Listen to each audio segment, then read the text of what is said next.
Hello and welcome. My name is Ainsley Newson. I'm convener of the Sydney Health Ethics Network, and it is my pleasure to welcome you to the 2023 Miles Little Lecture. I'm going to start by an acknowledgement of country. So we are here today in a hybrid mode, but for those of us in the room, we are on Gadigal land of the Eora Nation, and this is unceded Aboriginal land, always was, always will be. And we come together on this slightly strange, cloudy, rainy, sunny spring Sydney day. And we are doing so to come together to hear an esteemed speaker, but also to acknowledge the tens of thousands of years of care for country and care for self and knowledge generation, which can be shared among us and which we can all learn from. And in doing so, I'd also like to acknowledge elders past and present, and of course, all First Nations people here today, listening online or watching this recording. So the Miles Little Lecture is an annual lecture hosted by Sydney Health Ethics, and we select speakers who are in tune with what we stand for as a group and a network at the Faculty of Medicine and Health. And I'm delighted today that we have two previous Miles Little lecturers with us, Professor Jackie Leach-Scully and Dr. Bridget Hare. Welcome and thank you for coming. And in a moment, I will introduce our speaker. But before I do so, I would first like to acknowledge Professor Emeritus Miles Little. This lecture was named for Miles, and Miles passed away just at the end of September, the day after we announced the lecture for 2023. And I hope that he knew that Maree was speaking and that this was going ahead. And in remembering Miles, I would like to welcome my colleague, Dr. Catherine McKay, to provide a reading from some work that Miles did. Thank you. Thank you, Ainsley, and hi, everybody. It's very difficult to do this. Miles was someone who was really important to me personally and also professionally. So I'm honored to be able to read a passage of his work for you that I hope does some justice to the body of his intellectual contribution, as well as provide some framing for not just this lecture today and the topic that Professor Maree Toombs is going to present to us, but also for the ongoing nature of this annual lecture and the conversation series that we have at Sydney Health Ethics, and just intellectual exchange, as Ainsley said in her acknowledgement of country. Miles' work as a whole addressed issues of dialogue and illness experience, liminality, regret, values, virtues, and hermeneutics in original, enlightening ways. And I think the corpus of scholarship that he leaves behind will remain relevant to us, scholars within bioethics and the medical humanities for decades to come. So I'm going to read a passage from a paper that's focused on discourse communities and the ethics of experience. Miles wrote, "Each of us belongs to a number of discourse communities. We may belong to particular religions or churches, to trades or professions, to political organizations, to belief systems, family groups, sporting affiliations, and so on. Each affiliation carries its own language rules. A doctor, for example, may use a familiar word like shock in different ways in different discourse communities. When among colleagues at work, shock means a state of inadequacy of the circulation, in which vital organs and the patient's life might be imperiled. Among family and friends, however, the word shock may be used in another sense, to mean an emotional disturbance. In other audiences, the doctor may hear seismologists, futurologists, or electricians use the word in entirely different contexts. He or she will hear these usages without any sense of confusion, recognizing a move from one discourse community to another, with a simultaneous shift in values, meanings, understandings, and interpretations. A discourse community is not, of course, a sharply defined group. Its margins will almost always be blurred in pluralist societies. Nevertheless, discourse communities exert considerable influence in most people's lives. Humans are both social and societal, and group membership is important to most. We like to belong, and belonging to a community of discourse is important. To be known to have particular political, social, aesthetic, or sporting affiliations is to declare membership of groups that speak the same language. There is comfort in belonging. There are also risks. Commitment to a discourse community provides support, but demands a certain degree of conformity if acceptance by the community is to be assured. Membership of a discourse community, therefore, potentially constrains what we should think, or at least say that we think. What begins as a voluntary process may become one of colonization in the sense in which Jürgen Habermas uses the word to describe the way in which the political administrative system invades the personal cultural life world. Master narratives, as Hilda Lindemann Nelson points out, may determine the ways in which we construct our identities.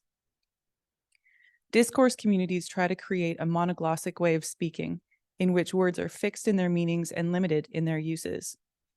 Bakhtin has distinguished heteroglossia as the presence of a discourse or text of a multiplicity of social voices and a wide variety of their links and interrelationships, always more or less dialogized.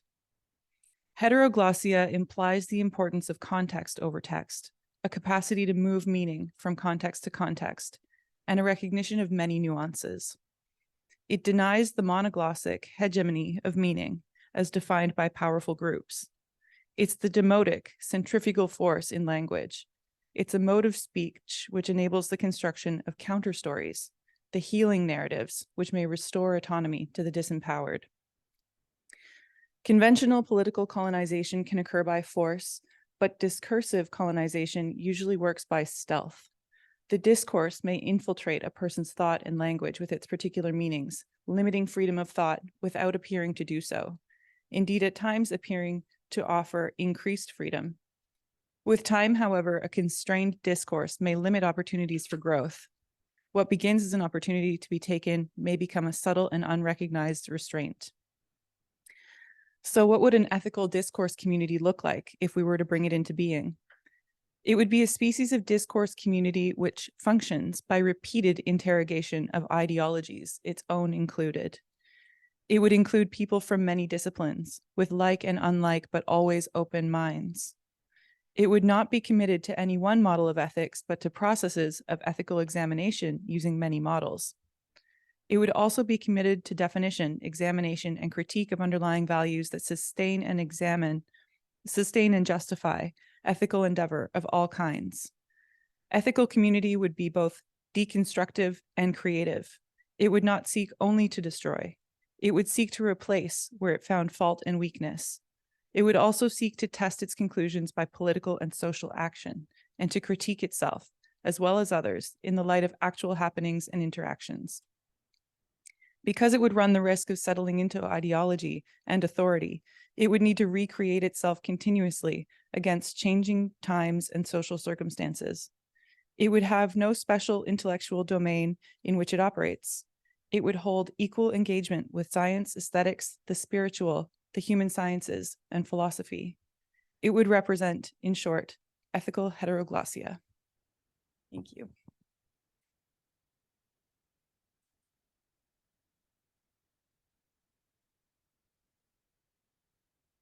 Thank you, Kate. I know that was hard. So a couple of preliminaries about today's event. It comprises two things. We will hear from Professor Maree Toombs, and then we will also have a panel discussion, which will be chaired by our colleague, Dr. Diego Silva. And Diego will introduce the panelists after Professor Toombs's talk. We are in the room and online, and no matter where you are welcome to ask questions or provide comments. If you are online, you may either raise your hand or you can type a question into the chat and we will read it out on your behalf. And if you are online, closed captions are also enabled. And if you are in the room, there is a hearing loop facility. So it is my great pleasure to introduce Professor Maree Toombs.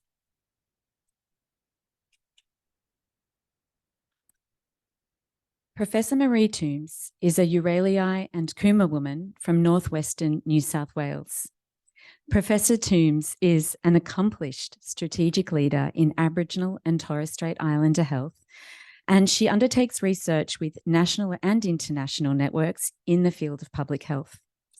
Her work on aspects of social and emotional well-being has improved health outcomes for Indigenous people and led to changes in quality assurance and policy changes here in Australia and internationally.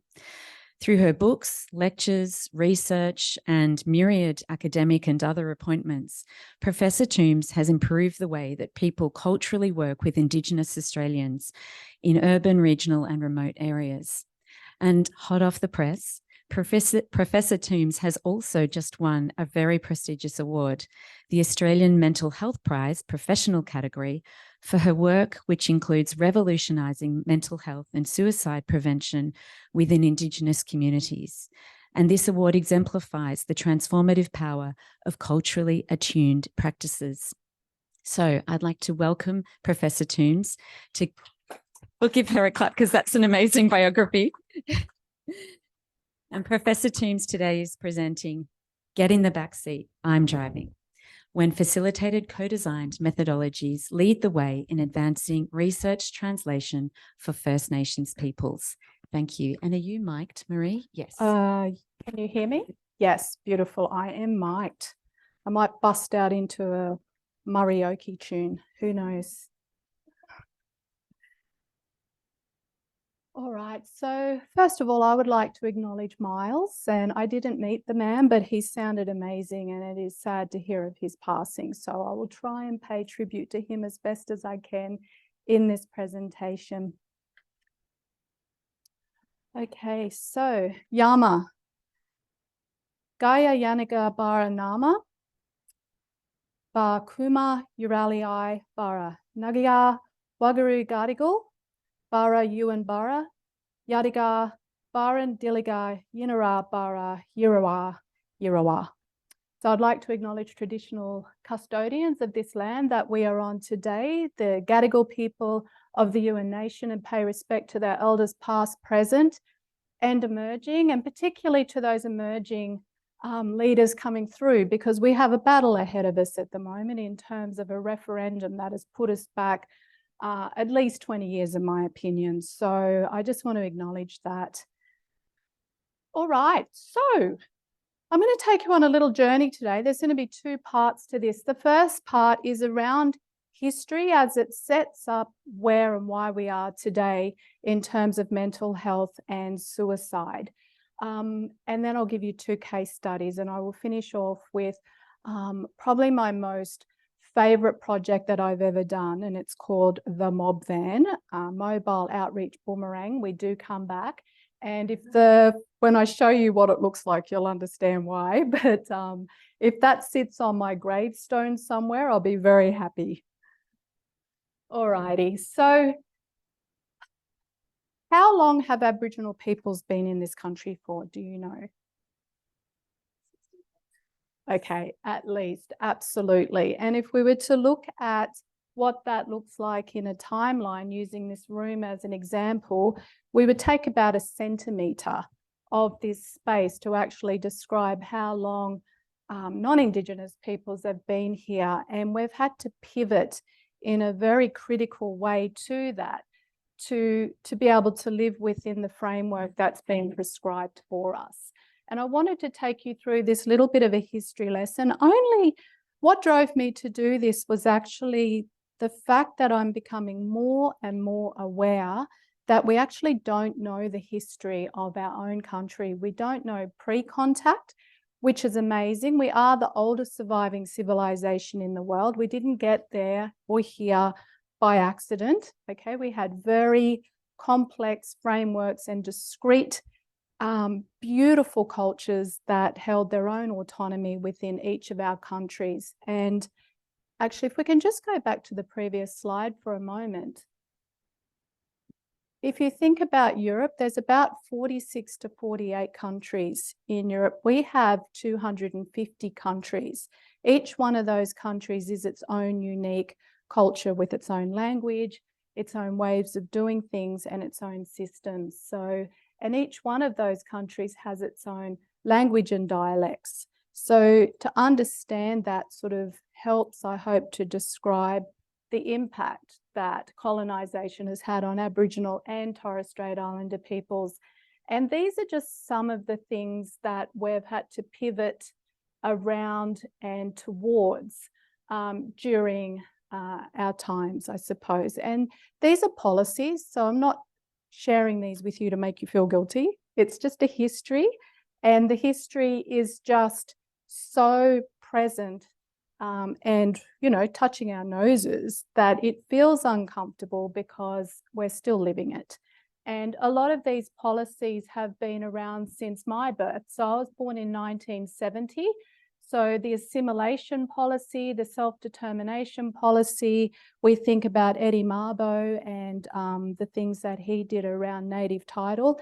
And incidentally, he and his wife were married on my non-Indigenous family's property in far north Queensland. So that's a bit of a trip, I can tell you. So we have the stolen generations, we have missions, we have reserves, we have a whole range of policies that have been imposed on us that have led to what we have today. And that is a very strong but weak sense of who we are. And a lot of that has been because we have had that taken away from us. And so I just wanted to highlight this in terms of the presentation that I will be giving. Also to point out the 1967 referendum. So once again, not in my lifetime, but my parents met in 1967. And just to give you an idea of what that referendum meant. So we were not counted. We were considered flora and fauna because the land was vacant, apparently. And my father, who's a white man, met my mother, who was a black woman, and they ran away together. It was very romantic. And they took off down to the Snowy Mountains from Queensland. But because my mother was still under the Act, so under government policy, the police were able to go and get her and bring her back to Queensland. So really, really recent stuff. And within my family, I can give you a story for every single part of these policies that are in front of you. All right, so who am I and how did I end up here? So I didn't finish year 12. In fact, I was considered the naughtiest kid at school, which I was really proud of. And in my year 12 book, you know how you get those books, like the yearbooks? Because I dropped out, I think, in March. It said, "This is Maree Anderson. If you don't know who she is, that's okay. She's never here." I thought that was amazing. So with that, I left school. Oh, hello. I left school. Sorry, that's just one of my good buddies. I left school and I was a fruit picker, which is a terrible job. And I think I was earning about $90 a week. And I thought, there's got to be something better than this. I'll do waitressing. And so I did that for a while and I thought, there's got to be something better than this, but I just don't know what it is. And so my beautiful grandmother and aunt did a major intervention on me when I was 22 years old. And they had fraudulently enrolled me into a bridging program at the University of Southern Queensland. Please don't report them. University of Southern Queensland up in Toowoomba on the Darling Downs. And yeah, they got me over to their house with the promise of scones and a cup of tea and said, "You're going to university." And I thought they were hilarious. I'm like, "Are you serious?" And so I went because I do whatever my grandmother tells me to do. And I did this bridging program, went through, got a Bachelor of Education, primary school, and then found myself running that particular bridging program that I went through. And lots of steps along the way, but I ended up getting a PhD around recruitment and retention of Aboriginal students and found that social and emotional well-being kept flagging as one of the biggest barriers to people actually completing those programs. So a lot of trauma.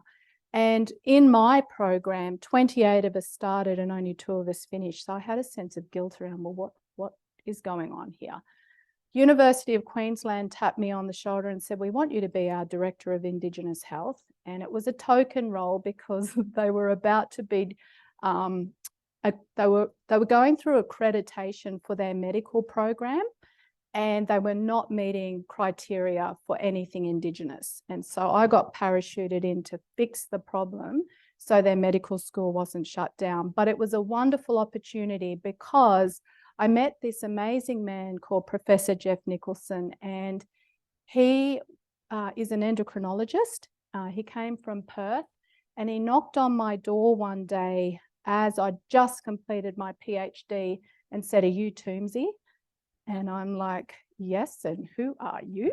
And he said, "My name is Professor Jeff Nicholson, and I want to do some stuff around, you know, trying to help you fellas and your health issues." And I got a bit prickly. I'm like, "What do you mean, you fellas and your health issues?"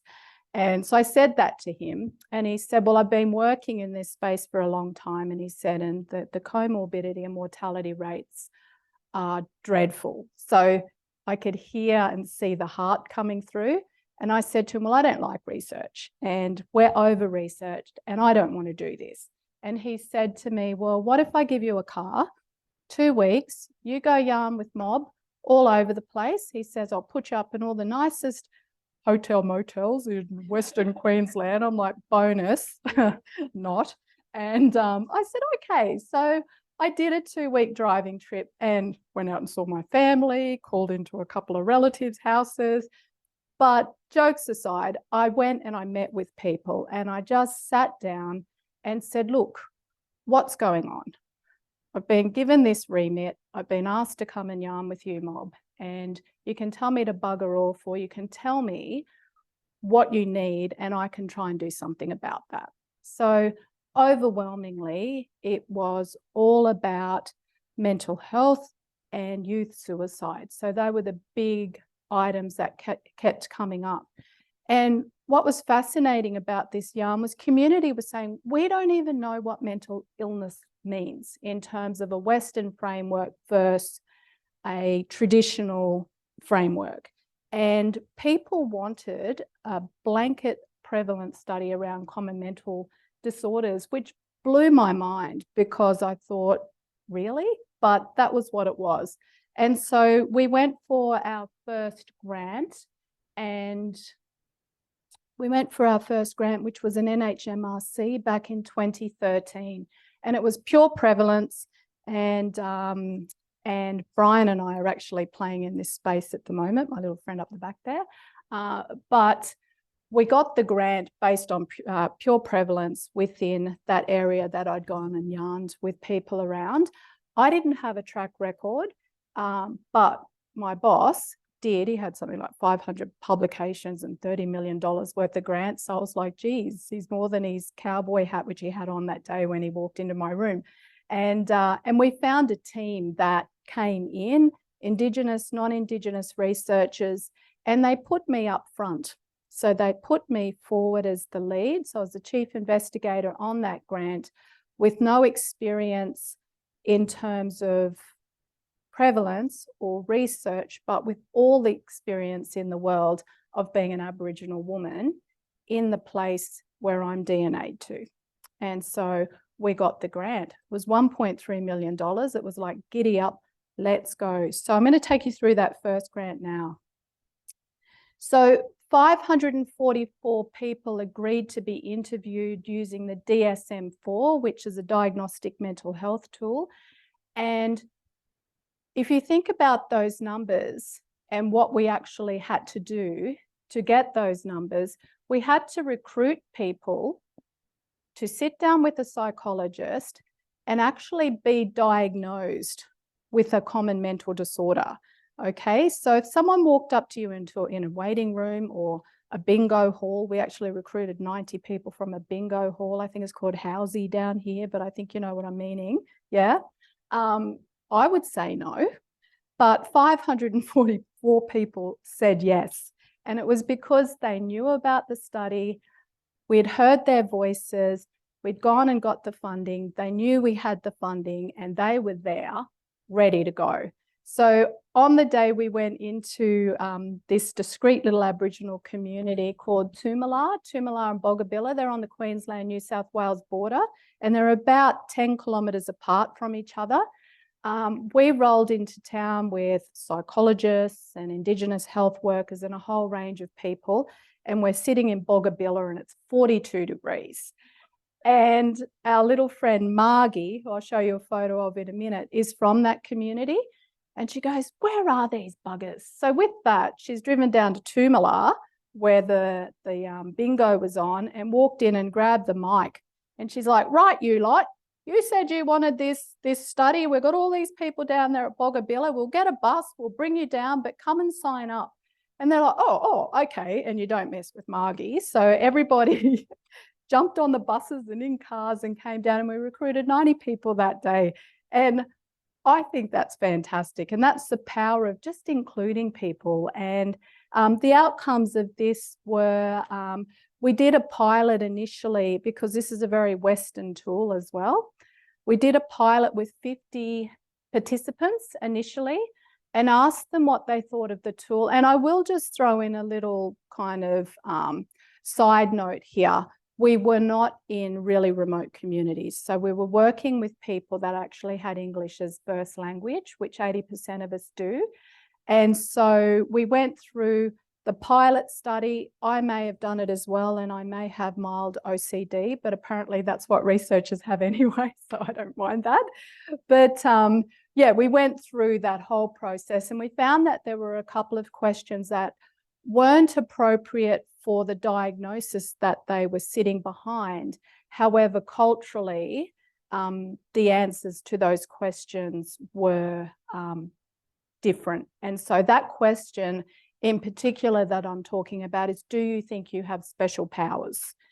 Okay, so in Western society, a special power means you've probably got some type of a psychosis, or you've got, you know, start looking at things like schizophrenia or bipolar affective disorder.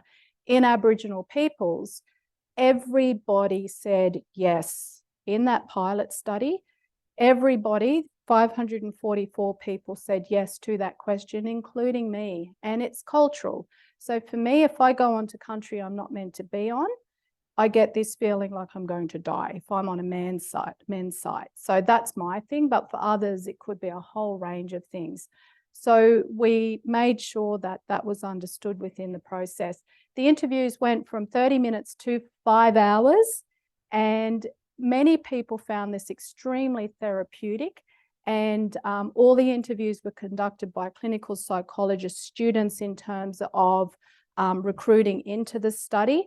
And then clinical psychologists actually use the DSM-4 to conduct the interviews. So what we found, compared to the rest of the population, so the general population, we had a 6.7-fold for any mood disorder, 3.5-fold for anxiety, 5.4 for substance use, and 4.2 for any common mental disorder. So we were way above what the national average was saying for us at 2.5%. And we could not get this paper published in Australia. Couldn't get it published. One of the journals, Medical Journal of Australia, said, can't you give us some good news? And it's like, this is a prevalence paper. These are the facts. So it was rejected by every paper we tried or journal in Australia. So we ended up getting it published in the British Medical Journal of Psychiatry, which has a much higher impact factor anyway. And it's been picked up in guidelines, and Queensland Health use our results a lot. But yeah, so that was our first study. And there's Margie. So don't mess with Margie. She's beautiful, but very influential. I have known her to sell the same painting to 3 different Aboriginal medical services, and then they had to bid against each other to actually get it. She's good. And then we've also got the beautiful Ruth there, who was one of our clinical psychologists, an incredible woman. All right. Then we got another grant. So we used the outcomes of that prevalence study as a a platform to start to do some real work with communities. So it's one thing to know what's going on, but it's another thing to actually be able to do something about it. So we knew that there were really high rates of self-medicating with drugs and alcohol as a secondary diagnosis to major depressive disorder and anxiety. Those accumulatively really lift the rates of risk to suicide, but likewise to self-harm and a whole range of other issues, including not looking after other comorbidities. So we leveraged off that and started applying for a number of grants, including this one here, iAssist. So it was a targeted call through NHMRC. We received $804,000. So it was a little grant, but wait till you see the impact. Amazing. And it was called INSIST, so Indigenous Suicide Intervention Training. What was the S for? Something else. Anyway, INSIST. Community, after we got the funding, said, you know what sounds like incest? And we're like, oh my gosh. So we changed it to iAssist. So it had a name change. But the vision for this is bringing life-saving skills and building community capacity for Aboriginal and Torres Strait Islander communities. And the whole purpose of this particular grant was to develop a suicide intervention training program for Aboriginal peoples to Aboriginal peoples. And we didn't want to get into organisations and stakeholders. We actually wanted to crack the concrete and draw the rubble away and actually get in underneath that and get to the community that are in these places at 2 o'clock in the morning. Stakeholders go home, community are living in these places and spaces 24/7. And the driving force behind this was twofold. First of all, it was based around an elder, an auntie that I met through consultation up around Rockhampton, and she had lost 2 children and 3 grandchildren to suicide. And she said, our kids don't kill themselves between the hours of 9 and 5. We need help. And that was huge for me. The second piece around this was my own personal story, and I overshare, but that's what we do. We share and we hear story. So I went off to do a program called Assist, and you might see this says iAssist.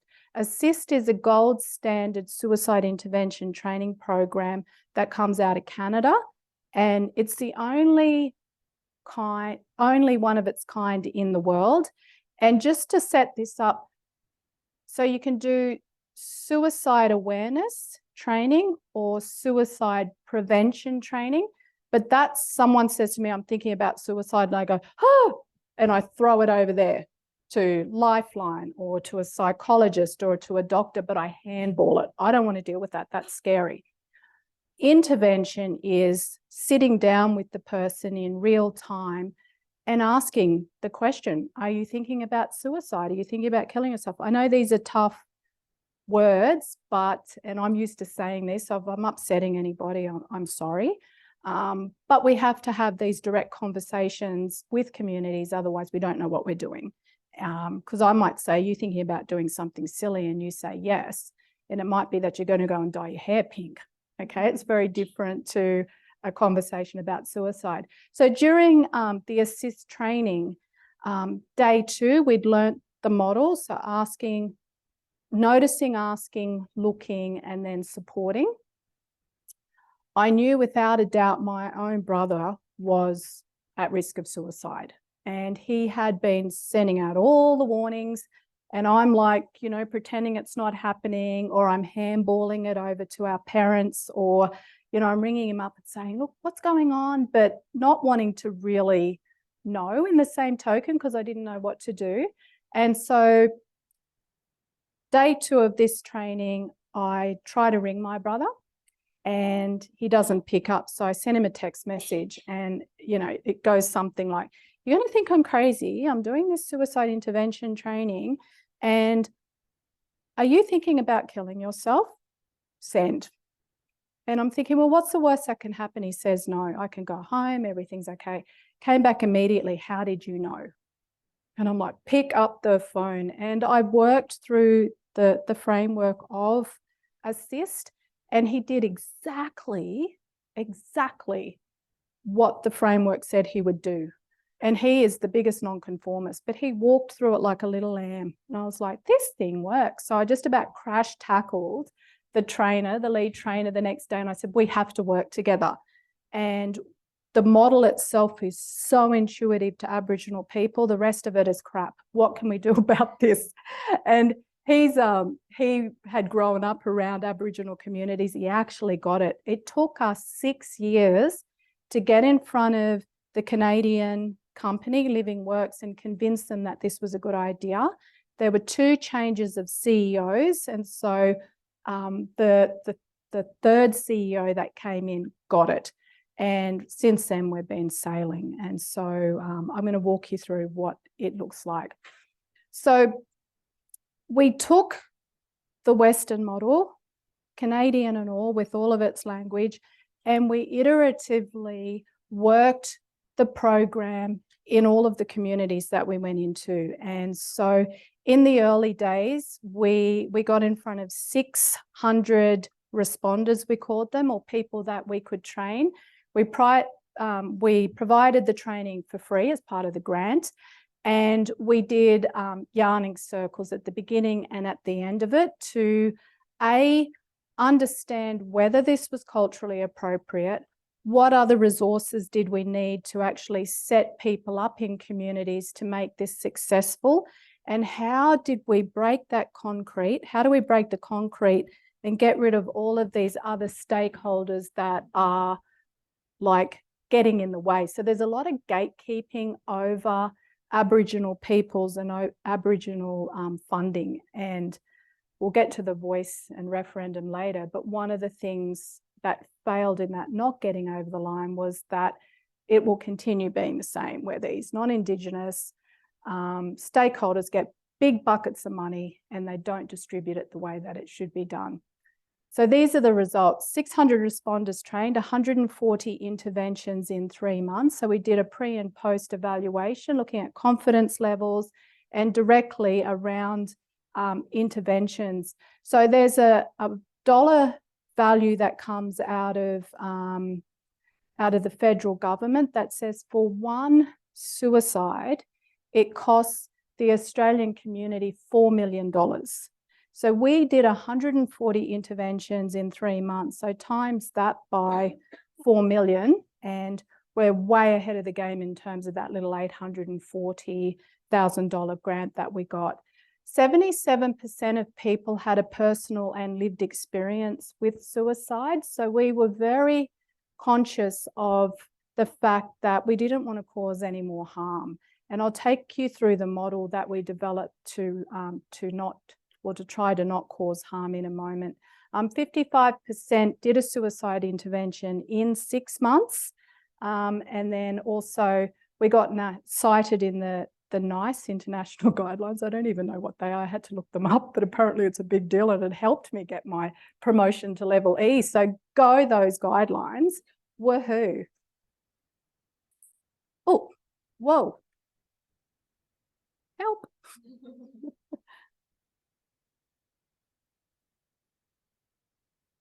If you know me well, anything to do with technology, and it just gets a bit scary.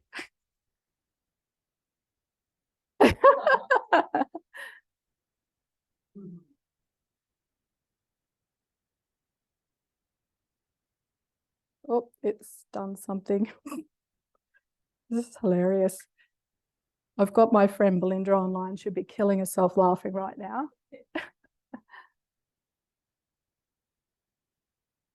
I'll just keep going. Where was I up to?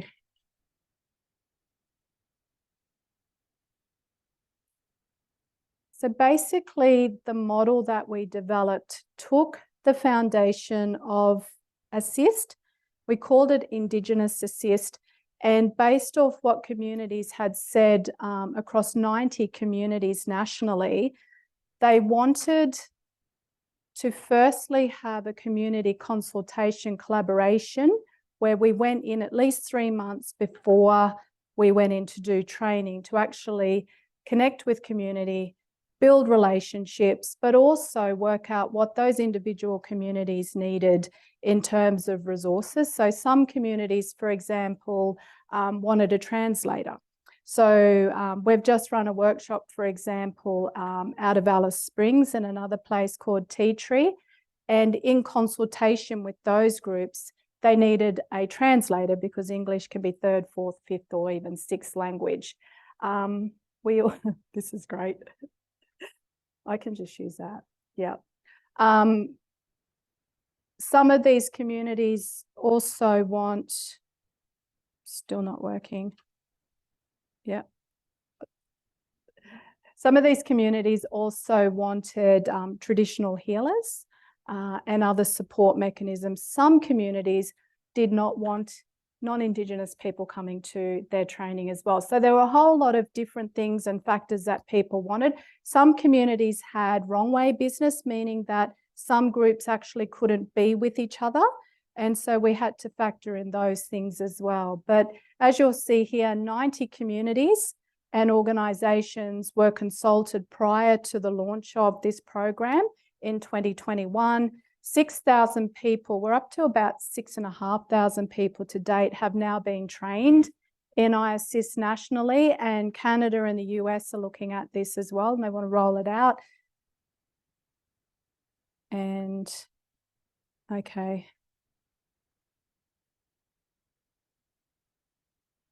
All right, it's not working again. Wait on. Oh, yeah. And that's the protocol. So community engagement, community connection.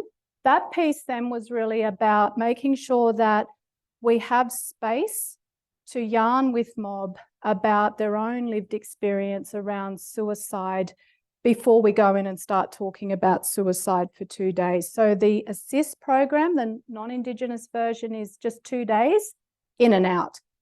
For us, it's 2 to 3 months beforehand, going in and setting up for the workshop that community connection piece, which connects people with their own stories and lived experience, and also gives people an opportunity to opt out if they find that the topic and everything's too heavy. In those 6,500 people that we've trained and in the pilot, we've only had one person opt out, and she was actually somebody I knew. And but everybody else has gone, nope, this is really important, and they've come in to do it. When they walk out of that community connection session, they're ready to come in the next day to learn the life-saving skills of suicide intervention, and that's how we set it up. They do their 2 days of training, and then we offer ongoing support for the trainers, for the participants, because there's lots of support for the person at risk of suicide. But when you do one of these interventions, and I've done 4 now, I actually did one on an Uber driver about 3 months ago. And he was thinking about suicide and he was ready to go, and I just knew it. And we had this intervention in the car and about a 6-minute taxi or Uber ride. Yeah, you get really good at it when you know what you're looking for. So, but ongoing support for people like myself and other trainers, because this is really tough. Okay, we also have ongoing support around training and upskilling our train the trainers, of which we currently have 14 nationally, and we're trying to grow that. And we're chasing funding at the moment to set up a training centre, because this is a social enterprise model. So we want our train the trainers to have their own ABN. We want them to be able to deliver this in their own communities and receive the funding that the federal and state governments throw at places like Lifeline to go directly to these trainers and cut out the middleman. So it's a way of getting people out of poverty as well. So we're really, really aiming for that. How am I going for time? All right. I keep pressing that and it doesn't work. Right.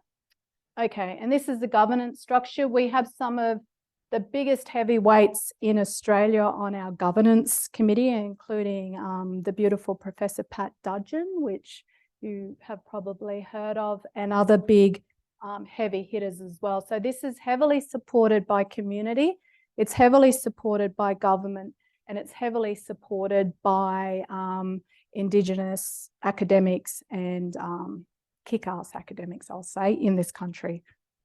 All right. So, and just quickly, the specific requirements are it has to be delivered by an Indigenous Australian, okay? You can have a non-Indigenous co-trainer, but they need to be somebody that the Indigenous trainer knows really, really well. And they have to undergo cultural safety training as a bare minimum, but we generally only accept people who have been working in Aboriginal communities for a long period of time, because the whole thing is do no harm. And this fellow here, I've got to share this story. I may not get to the mob van, but this guy here was one of our participants out at a place called Oki. And on the day 2 of the 2-day training, people are asked to go home and do some homework. And it's self-care. So I always go and buy lipstick because I love lipstick. That's my sort of self-care wherever I am, unless I'm in a really remote town, and then I might go try and get myself a nice glass of wine or something. I don't know. Everybody's got their thing. This guy went home and painted this incredible framework of how he actually saw the iAssist program. And that's his beautiful little daughter. And they just randomly showed up at my work one day. He was looking really sheepish because he did an original painting, and then Living Works, who we now work with, commissioned him to paint like what he'd painted on, you know, a rough piece of board into something beautiful that we use. And so the model that I showed you is the iAssist framework is the framework, but this painting is its intention. So he showed up and presented that for his homework, and it looks like this. So in the center there, with the dots around it there, our knowledge keepers, our custodians that learn how to be a iAssist trainer. So they come and they do a 5-day workshop. They then take that knowledge and information back to their communities, and the blue represents water, and water is a really important base for all Aboriginal and Torres Strait Islander peoples. So they take that knowledge back to their communities and they share that through the training that they deliver, which creates helping hands. So the more people in community that know these skills, the safer the communities are. And really quick example, Cherbourg up in west of Brisbane, that's where my family were actually sent to. But Cherbourg, 1,200 people, they had 11 young people take their lives in 11 months during COVID. We went in there and saturated that community with iAssist, and it's got a younger brother called Safe Yarn. And we went 18 months without a single suicide. And that community then set up stickers that they put on doors and letterboxes that signified to kids and anybody in that community if they were feeling they were having thoughts of suicide, or they just needed a hug or whatever, they could knock on that door anytime, day or night. And so 18 months without a suicide. We've had one in the last 12 months. So still a lot better than 11 in 11 months. The piece in between on the top and the bottom there, that represents the safety net. So we want all of Australian Aboriginal Torres Strait Islander communities and towns and spaces and places where Aboriginal and Torres Strait Islander peoples live adequately supported through this program, through networks that facilitate north, south, east and west. And over there in the final area is an acknowledgement of those that have passed due to suicide and they've gone to their dream time. And that nails it. That's exactly what this is. And yeah, and that guy is absolutely incredible. All right, here's some of our people that we trained. We got some videos done as well because the Canadian videos were very Canadian. So we got some funding from Primary Health Network in Melbourne. And we have some professional actresses here. That was actually filmed at my brother's house in Melbourne, which is hilarious. And there's some other people. Oh, and these young people up there on the right-hand side, they're all actors and actresses at a at an academy in Brisbane, and they did the first kind of like pilot version of those videos as well. And we used those to then do the professional ones. All right, and I won't show the video because I really want to show you the mob van. Bam, there it is. All right, so I think I've got like 5 minutes. There's a little error in the program. Oh, if you want to go back and show the video. Oh, okay, all right. Oh, thank you so much. Yep, I've got my little friend here, somebody I prepared earlier. So this little clip was shown at the launch of iAssist, and we had 3,000 people show up for it. So it was a webinar, and we had politicians. Ken Wyatt at that point was the Minister for Aboriginal Affairs, and yeah, hit the button. Actually, don't go anywhere because you'll have to get rid of it for me. Okay, thank you.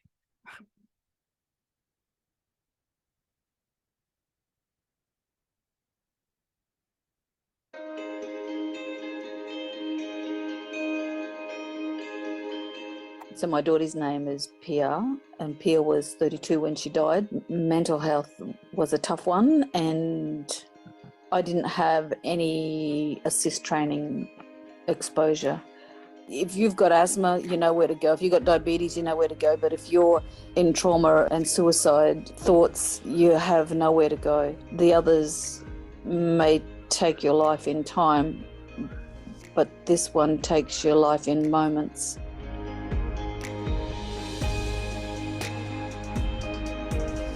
Hi, my name's Maree Toombs, and today I'm very proud to introduce you to a world-first Indigenous-led suicide intervention training program. This program came about through an NHMRC grant that we spent the past 4 years working with communities nationally and have landed on this amazing program that we call iAssist. iAssist came about through initially getting some funding through the National Health and Medical Research Council to look at a way to work with Aboriginal and Torres Strait Islander communities to reduce the rates of suicide. The big issues that are confronting us is the high rates of Aboriginal and Torres Strait Islander suicide. We understand that our mob are dying by suicide. It was during my time doing the non-Indigenous version of iAssist that I became very, very aware that my own brother was at risk of suicide. Through doing the program, I was actually able to conduct an intervention on him, and it gave me the tools that I needed to understand what to do. Once I realised the capacity of this program, I bugged the daylights out of Living Works, and particularly Shane Connell, to see if we could work with this program in Aboriginal communities. At Living Works, we are incredibly proud of the development of iAssist. Not only because of the life-saving skills that will be able to be delivered for communities across Australia, but because iAssist is truly co-designed and community-led. We took the program into multiple communities across Australia, and we spoke to the framework of the program, which is really intuitive to the way that we do culture. It was on a level that they totally knew and could relate to. There's Indigenous leadership, it's grounded in Indigenous knowledges. iAssist enables skills to be taught in a culturally safe and inclusive environment. It teaches the skills to save lives. iAssist is designed for Indigenous people or those closely supporting Indigenous people through its unique protocols and cultural nuances. It provides a vastly better learning experience, resulting in positive engagement. It speaks of story, it speaks of deep listening, and it speaks of empowering the individual and the community to work together to keep somebody safe from suicide. The education, it gave people the knowledge of being able to ask, like, are you okay?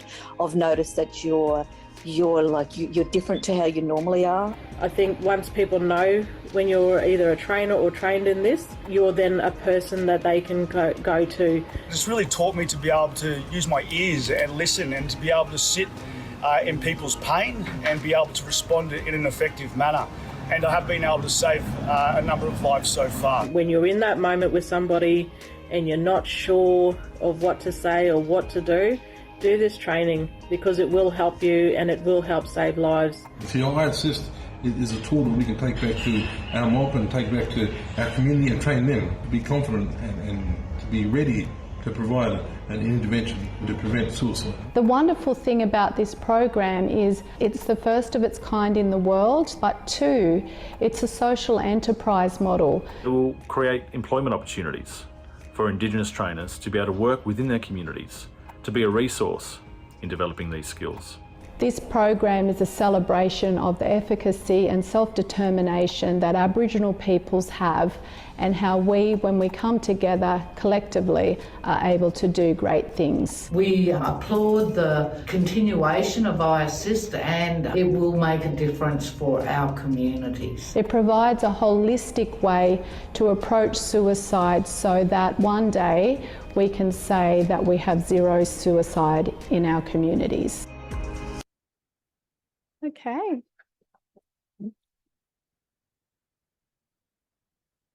And all I did was get some money and facilitate that. That is all that community like, and I'm just, so proud of them.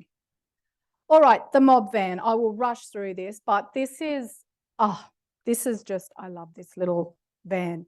So 2012, I got my first bit of funding, $298,000 through Health Workforce Australia. I don't know if you remember those guys, but anyway, I got some funding, and it was to set up a mobile health clinic for medical students and allied health students to provide primary health care in an underserved Aboriginal area. So I lived in Toowoomba for 25 years because of my husband, and I'll blame him for that. And it was actually the space out of the whole of Australia that voted no the most. 15% said yes in that community, so I ain't going back.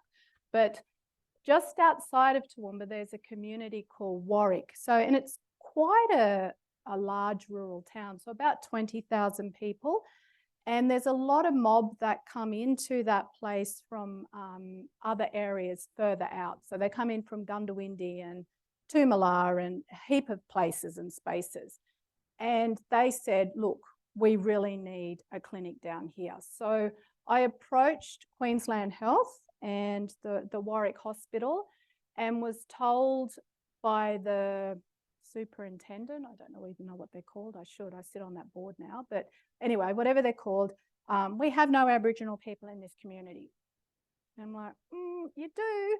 Well, we don't see them. The only ones that we see show up in the emergency department, and they're acute, and they usually die. And I was like, who is this guy? Like, what the hell? And so I said, well, if we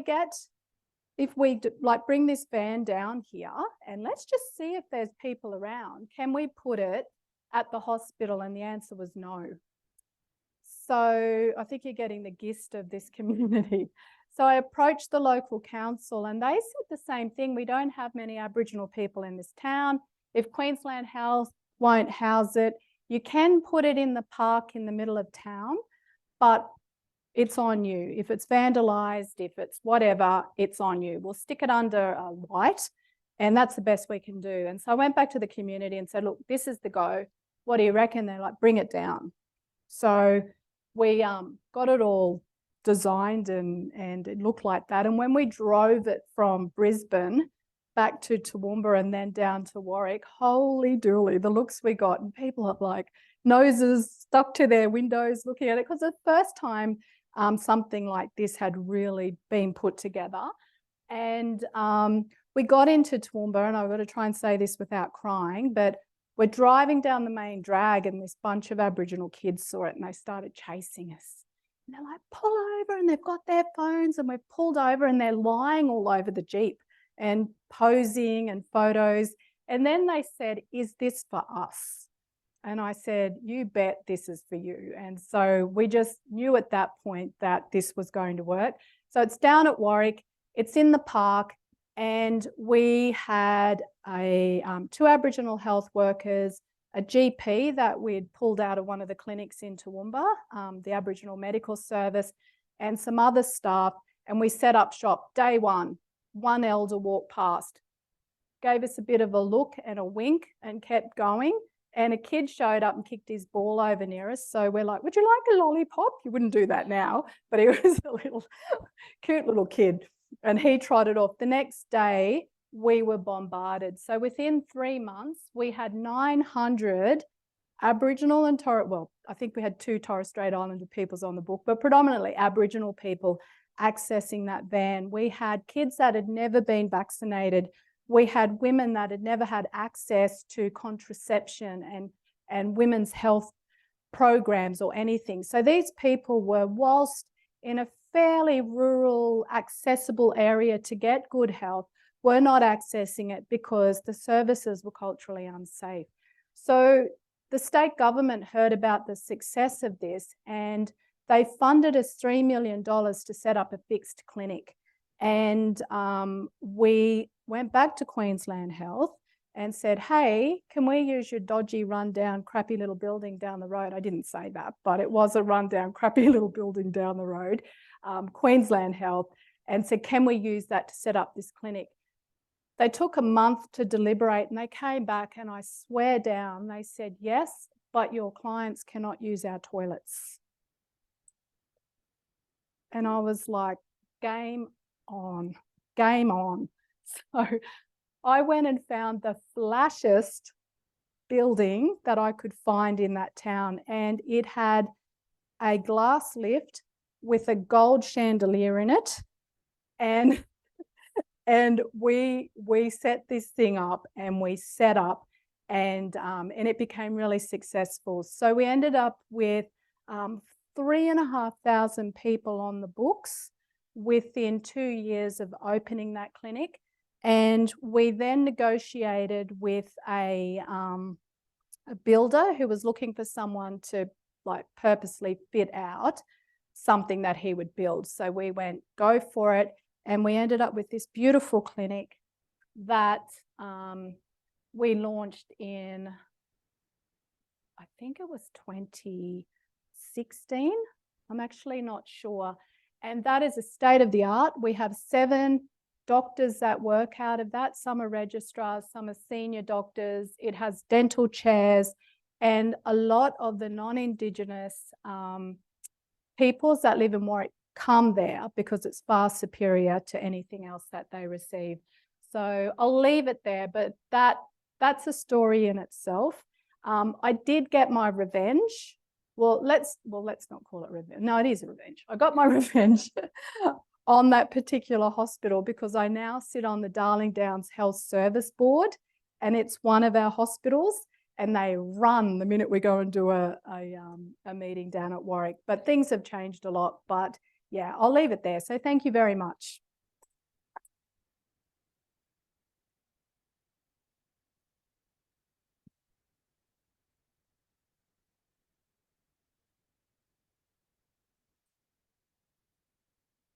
Thank you so much, Maree. So we have a few minutes now before we move to our panel for questions and answers from the audience. So I'll start by asking, is there anyone in the room that has a question or a comment for Maree? Catherine.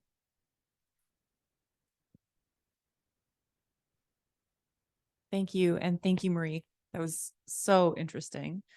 I have perhaps kind of naive question about the interviews that you were doing using the DSM. And I guess I'm wondering did you find through that there were just like new categories that need to be there or categories that are not fit for purpose? Or, I guess I'm wondering about how what you found reflects back on the DSM and what you think about what should be changed about that Western set of diagnostic criteria. Yeah, it's a great question. We don't know the answer to that per se. We know that a lot of the presentations around depression and anxiety, for example, we would traditionally classify that as trauma, and we now use these terms around intergenerational trauma through DNA. So what we've done to understand that is, I got another grant, and it was to work, and COVID hit, so we're still in the middle of it, but it's an RCT looking at traditional healing practices and cognitive behavioral therapy, which I don't think works for mob, and this is just me without these results. Narrative therapy, yes, but it's only just become acceptable when you're going for NHMRC grants. So, but what we've found in our preliminary study with that cohort, so those 544 participants were asked to be involved in this RCT, which most said yes to. So treatment as usual, so through, generally speaking, Aboriginal medical services, but we want to feed those people through the model of care when we've finished it. So for those that have done the 10 treatments with a traditional healer, of which we've got 2, a male and a female, the scores around depression have dropped right down. And what people are saying is spirit is sick, Aboriginality or identity is sleeping, or it's dead. And through this process of waking up spirit through traditional healing practices, people are finding their voice, they're finding their confidence and all of these things, because it's been oppressed for so long. So I haven't directly answered your question, but what I will say is this. My mother has a significant mental illness. She has been under a Western system since 1976 with horrific drugs and, electric shock treatment back in the day, all of those things, because she sees and hears things. Traditionally speaking, that's a gift. So trying to put an Aboriginal person with 60,000 years worth of a DNA to this land that isn't colonial into a Western box is very hard to do. And so we're playing in this space at the moment to try and work out what that looks like. Yeah. Just before we go to another room question, can I just ask, are there any questions or comments in the Zoom? There's nothing. Thank you, Susie. Okay, hi, thank you. Thank you, Maree. There is just so much learnings through your storytelling. And one of the things that has the issue about the van, we have a current major epidemic in our school communities with e-cigarettes and mental health. And we've been trying to fight for this whole area of trying to get some support for the students in the schools. And I was just looking at your van, and I was just wondering how we could look at adopting something, this sort of idea, and can we look at working together in an issue, especially in Western Sydney, is a real crisis. And everyone keeps talking about going to the doctors, but they don't. So maybe there needs to be a bit of learning from your models of how we could adopt something like that. Yeah, sure. I don't know if you saw where the video link was. There's a paper that's been published. It's the first one that MJA ever published for us. Everything else is overseas. But it was on that van and what it did next.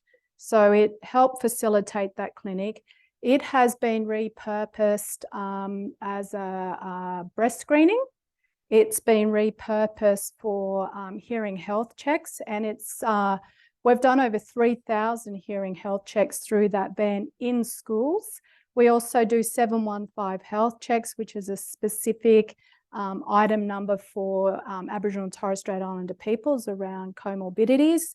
It's also been used for COVID vaccines during COVID. So there's so many purposes, yeah, but schools love them because they're getting a free service for their students. So we work with CARB, Aboriginal Medical Service, up on the Darling Downs, and they supply the staff, and they actually bought that van off the University of Queensland, where I used to work until recently, and that's where it sits now. But yeah, more than happy to help support you in that. They're so effective because they're mobile. Thank you. That's okay. We have time for one more question. Yeah, hi, thank you. Kathy will bring the microphone over. Hi, it's more a comment than a question, Maree. I just wanted to say 2 of Miles's children are here today, and we came out of great respect, not only for his work, but for you and for the work that you were doing. And I feel very strongly that he would have been deeply moved and deeply honoured by how you've spoken and what you've spoken of here today.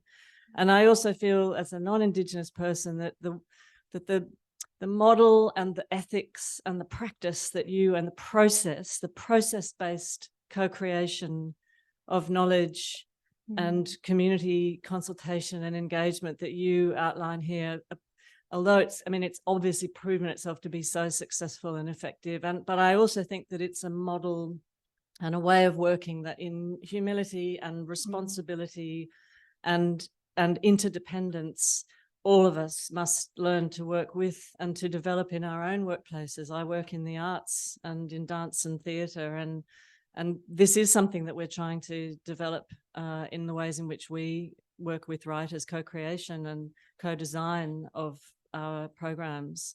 So I hope that there's hope beyond the work that you're doing because of what we are learning from you and from MOB across country. And I hope that I can speak for my father when I say thank you for everything.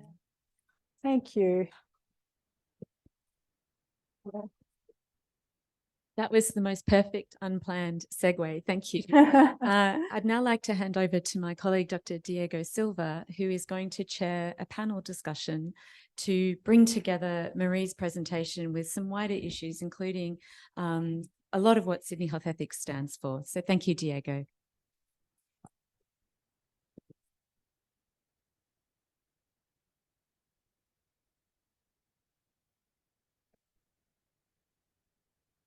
Yeah. Hi, everyone. I'm going to ask Simone and Claire to come on up, Maree as well. And I think we have Emma online. Is that correct?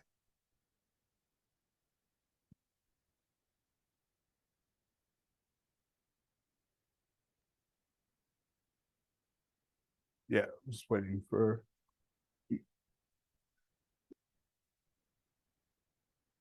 I thought that might start a good conversation.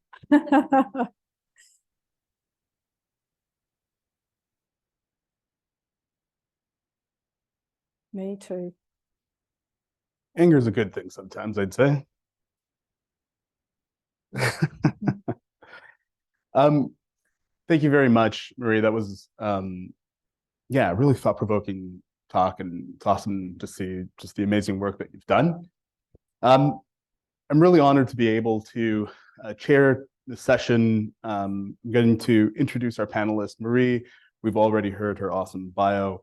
First panelist is Claire Hooker. She's Associate Professor in Health and Medical Humanities at Sydney Health Ethics and President of the Arts Health Network in New South Wales in the ACT. Claire's research in arts and health has particularly explored the humanistic elements of doctors' experiences, for example, by using verbatim theater and drama-based to understand and improve healthcare workplace training, culture, and communication. Simone Sheriff is a Wujibak woman whose family are from the Wimmera region in Victoria. Simone lives and works in Wurundjeri country. She is a board member. She's board of director for the Riverina Medical and Dental Aboriginal Corporation in Warraga Aboriginal Corporation, Horsham. She's currently a research fellow at the Poach Center at Sydney University. Simone has extensive experience working in the Aboriginal community-controlled health sector in New South Wales, and has worked with Aboriginal community organizations for the last 12 years, co-creating research around key priorities for communities. Simone's research interests are around food security, breastfeeding and infant feeding, and child health. Finally, online, we have Emma Walk, who's a Bundagon woman whose people are from the Ballina Cabbage Tree Island in northern New South Wales. She's the head of Indigenous Health for Sydney Medical School and the academic lead of Aboriginal Health at the University Centre for Rural Health, University of Sydney. Emma holds a Master's of Philosophy exploring use of AIDS for medication adherence among Aboriginal and Torres Strait Islander peoples. Emma has extensive experience working with Aboriginal and Torres Strait Islander community engagement, predominantly in the health and community sectors, passionate about education and research ethics. And she's deputy chair of the Bulina Aboriginal Health Service and a member of the AHMRC Ethics Committee. So thank you very much to our panelists. I want to begin just by asking a couple of questions before opening it up to the group. It's interesting, Maree, in the video that you showed, you mentioned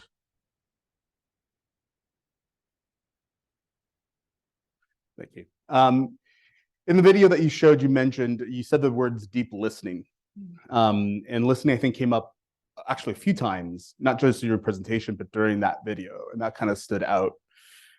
So what does it mean for non-Indigenous health researchers to actually truly listen to Aboriginal and Torres Strait Islander communities in practice? How do we avoid the push from funding agencies and universities to, quote, engage with local communities and avoid it becoming simply a tokenistic checkbox exercise? So I'm actually going to start not with Maree because you've had your presentation. And I kind of want to hear from, I'm going to put Simone on the spot. Oh, Emma, do you want to go first? I'm happy to go after Simone. Simone, do you want to start us off?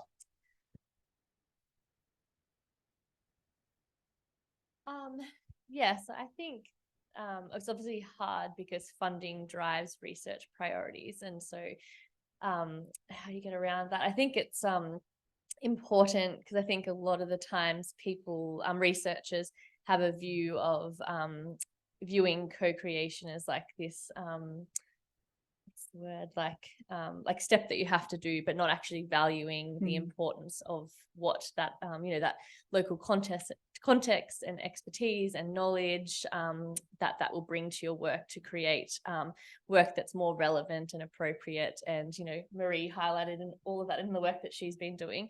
Yeah, and so I think being able to change the mindset and the view of researchers rather than this being like a tick box thing, oh yes, we're meant to co-create with communities, but rather seeing it as like an important step to improve your work and to be able to, have it so it's more appropriate. And because I know in community we constantly get approached by researchers who probably are well-meaning, coming out to community saying we have this great idea for research and we want to engage with you, but sometimes it feels quite tokenistic because it can be quite far along in the research process, and it doesn't seem that's not genuine co-creation. You've already created the project, you're just coming along and wanting to speak, like consult with us rather than genuinely co-create. Thanks. Emma, I'm just wondering if you have thoughts. Yeah, thanks. I might just start because I haven't said hello to anybody. So hello to my fellow panelists. And just to say, Dananali Merjagi Jugana, stand on solid ground. And I'm coming to you today from the Widjabul Waiable people of the Bundjalung Nation, where I work and spend a lot of my time, and my grandfather is from. So in terms of responding to that, I think it's really interesting. And I don't want to bang on too much about the referendum, but I really think that things like The Voice would have given us an opportunity to speak to government at the point where we could be saying, this is an issue that comes from our communities, and maybe look at how they consider that as the driver for funding and for inquiry related grants. Because right now, you're right, it comes from government, it comes from what they see in terms of stats, and it doesn't necessarily have the voice of Aboriginal and Torres Strait Islander people at the heart of it, even though I'm sure they're based on stats, but I don't necessarily think that stats are always the driver if they're not looking at the things that people really need them to look at. So I think that that's where the change needs to come from. It needs to come from community. It needs to come from people who live in it. And if voice isn't going to be that mechanism, then we need to consider what the other mechanism might be. Thank you, Emma. Claire, turn to you. Your question was, what does it mean to listen deeply? And I feel that in this room, we can have answers to that question on multiple levels, and we've shown that. And I've learned from all three of the people that I have the honour of sharing this panel with, Simone in lectures in the unit that I teach, and Emma in various committees, and Maree, now that we're lucky enough to have her as a colleague. And all of them constantly remind me of a few things. One of them, and I feel like we saw this so much today, is how it works as a practice on a personal level. And it is a practice on a personal level, as in, I feel I have to practice it and hopefully get better through doing the practice. And a lot of that is a very moment by moment, very delicate responsiveness to a situation around me that involves a kind of internal dialogue in my head that asks myself, what are my ethical responsibilities in my ways of interacting in this particular moment? And a lot of that time is about my own limitations. So sometimes I feel that deep listening requires a practice of being still and putting myself aside. And sometimes it's a practice of saying, I shouldn't be here. And maybe it's that bit that's a hard thing to practice when we feel the pressure of expectations and funding agencies around us. But in a way, I kind of would like us to be able to talk about it so that we can give each other permission to say, I'm not invited in, and I don't have the resources that are needed to do this really well. So I shouldn't be here unless someone asks me to do that. And then I find it really hard. I find it really hard to just be open to the heartbreak of not being able to enshrine a voice in through political systems that was taken away from us at the referendum. And I find it even harder to hear that that whole process has come at such a cost for the people for whom it should have brought the most benefit. But in saying that, so what does deep listening mean? Deep listening means learning to find a way to sit with things that hurt. I think that's what I wanted to say. And the irony of that is that being able to do that brings the most benefit to all of us. So I feel quite conscious that everybody lost by losing the referendum. Not only Aboriginal and Torres Strait Islander people, but all of us lost the capacity to do things in ways that bring greater research success, that bring greater impact for the people with whom we do our research, take away the opportunity to follow Indigenous leadership along a path that benefits absolutely every single person living in Australia. But I don't know what it means going forward. I guess for us, it means listening and talking more and sustaining Miles's notion of ethical, dialogical community to find our way together. Does it? I hope so. Maree. Oh, wow. I don't even know where to start. I'll start with my son. So my son says to me, Mum, we have 2 ears and 1 mouth. More listening, less talking. And I you know, as basic as that is, it's true. And for years and years and years, people have not truly and deeply listened to what we say. Like, I'll get eyeball rolls when we talk about the significance and connection to country. Like, what does it actually mean? Just move off that country and move into town, and then you won't have no water out there. Like, you know, there's just these really kind of Western viewpoints, and they're often unconscious biases, and we all have them. We all have a radar that is our own reference point. And I think when it comes to Aboriginal and Torres Strait Islander peoples, I genuinely don't believe that there is a respect for us in this country. If there was, we would have got that referendum over the line, but we're looked at suspiciously, like, what are they going to get that we're not? And there's this othering. And where I'm going with this is I think it all comes back to education. We don't, as a nation, have a very strong identity as far as I'm concerned. I work with medical students and I'll say, what happened in 1788? And a majority of them don't know. And someone will go, oh, Captain Cook sailed his boat around Australia. And it's like, that was 1770. What happened in 1788? Oh, some dude showed up in a sailing ship somewhere in Sydney. Like, if that's the level that we're starting at, like, it isn't any wonder that we didn't get this over the line, the referendum, in terms of educating people. In terms of the work that I do, I'm exhausted in having to educate. And in terms of funding and that iAssist program in particular, our next job is to get in front of funders and explain that for a longer runway, you're going to get a better result. So convincing primary health networks, for example, who will ring and say, we want 6 iAssist workshops in 9 weeks. We can't do it. And to say we can is actually being very irresponsible to the communities that we're working with. So we're looking at getting in front of PHNs, explaining why sometimes going slower is going faster in the long run. And NHMRC are now looking very closely at Indigenous funded grants being up to 7 years, because we know, they know that it takes longer, but the results will be far more beneficial. Yeah, so deep listening, we have the answers. I think those programs that I shared with you today show they're evidence-based as well. So deep listening equals an evidence-based result. I think that's a really important notion to remember as well.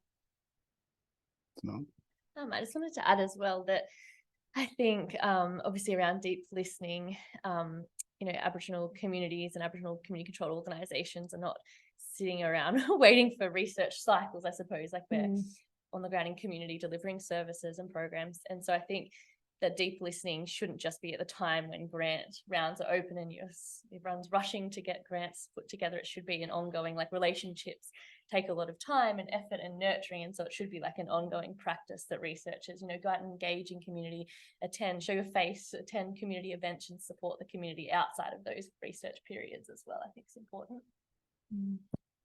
Yeah, I think the Johnny come lately, the idea of sort of showing up at last minute versus actually building those relationships, I think is, yeah, it's critical. So the referendum was mentioned a couple of times. There's an idea that I've been struggling with this year that I kind of posed to students of mine in class on bioethics law and policy. And since I'm the chair, I'm going to take the prerogative to ask you guys this question that I struggle with, and I think unfortunately flows really well from referendum. So bear with me just for a second. So in her 2015 book, Aboriginal Peoples, Colonialism and International Law, Raw Law, Irene Watson, a woman from Tangakal, Mindikang, Boandik First Nations people, and a professor at the School of Law at the University of South Australia, wrote the following. The ongoing teaching and learning of First Nations law is difficult to sustain under the restrictions that colonialism has placed on the transmission of First Nations knowledge and law. The nature of First Nations law and the relationships to country are frequently in conflict with the colonial legal system. And this is particularly evident in the destruction of the many significant Aboriginal places imbued with law and culture. And she poses the question to the reader, can a violent foundation grow peace and order?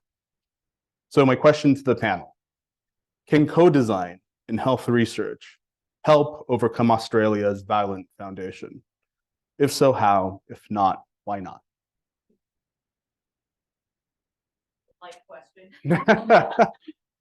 So I know it's a difficult question, but I'm wondering what reflections you have, and I won't pick on anyone this time. So I'll just open it to the panel. I'll have a go. Okay, where do I go with this one? It is a violent history. It continues to be a violent history. The referendum was violence against us. I have friends and family who live in regional Australia that don't want to go out their front door because they know that 90% of their community said, we don't recognise you. So the violence continues. What worries me is it's not coming from Aboriginal people. So this is not a us question, this is a them question. And I think that that's how we need to look at this. How do we change that violence that is continually being placed on us? And a good example, reconciliation, even the voice, voice from the heart, that was Aboriginal people and Torres Strait Islander peoples coming together in Alice Springs in a peaceful way to write a beautiful dialogue about what we saw as being a peaceful way forward for Australia, inviting Australians to walk with us. And all we asked for were two things, and I'm going to quote Chelsea Watego here, and I don't know if you've come across her writings, but holy crackers. And I knew her as an Aboriginal health worker in Inala, and she's just come so far. But she was on ABC on the night of the referendum, and she said, even when we asked for the bare minimum, and that's all we did on the 14th of October, bare minimum, a voice to Parliament, like a tuck shop can have an advisory group, for crying out loud, and recognition in the Constitution, and Australia still said no. So the violence, and I can't remember the exact quote there, but I think we've done a U-turn in terms of going forward, and we have to go back and rebuild in a way that we can walk together proper way this time, because I feel like we're coming this way with reconciliation and NAIDOC weeks and all of these events that we have. And it's the converted, like the audience who come, but the rest of Australia, they're not showing up for this. So how do we reach that audience? And we can't do it on our own, because I'm tired and I'm actually really angry, and I don't want to be the friendly Aborigine, friendly Aboriginal, but Aborigine, friendly Aborigine, like trying to make everybody else feel safe in this space. Like it's our turn to feel safe and valued and respected, and that's not happening. So I'll get off my little high horse, but there's a lot of hurt out there, and it's Indigenous and non-Indigenous people, but I don't know how we stop the violence. I genuinely don't. Yeah, I think from what you said as well, like, and it's at multiple levels as well. Like, it's not just, community members, like within the Australian community, it's like media are constantly, politicians, like it's very hard. We saw that through The Voice, like all the mixed messages, and it's hard for people to decipher when it's coming to you from media outlets all the time and online on social media and from politicians. And so I think, racism and violence is very entrenched in this country everywhere. So I don't know how we move forward. If can I add to that? Yes, please. I think so. When I was thinking about this question, my first response was no.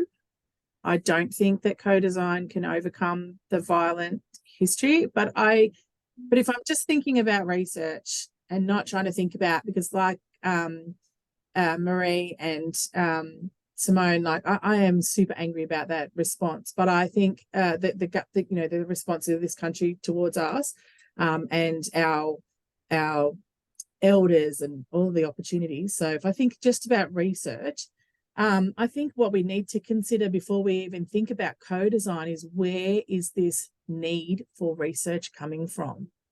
who is asking for it? What are the roots of this particular thing of interest?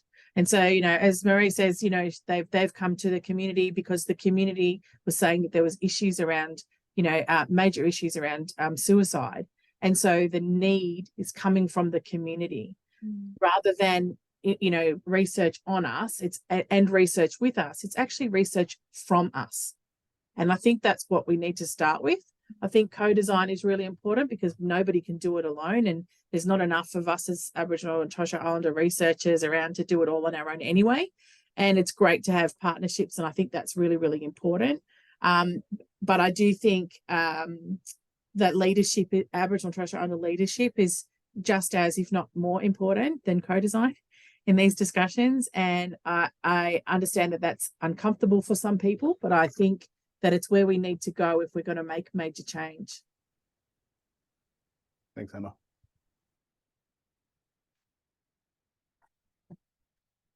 Well, you know, just for the sake of it, I might be the voice of hope, because when I'm feeling really discouraged, I do genuinely remind myself, and I know this sounds a little twee, that there used to be legalized slavery and people protested for hundreds of years before it went. And I guess for me, I like to think of myself as as inspired by, pulled into a recipient of a long lineage of people who fought for women's rights and did so in difficult contexts and died without seeing women have the vote or achieve access to property or whatever it was that they were fighting for, and kept fighting anyway.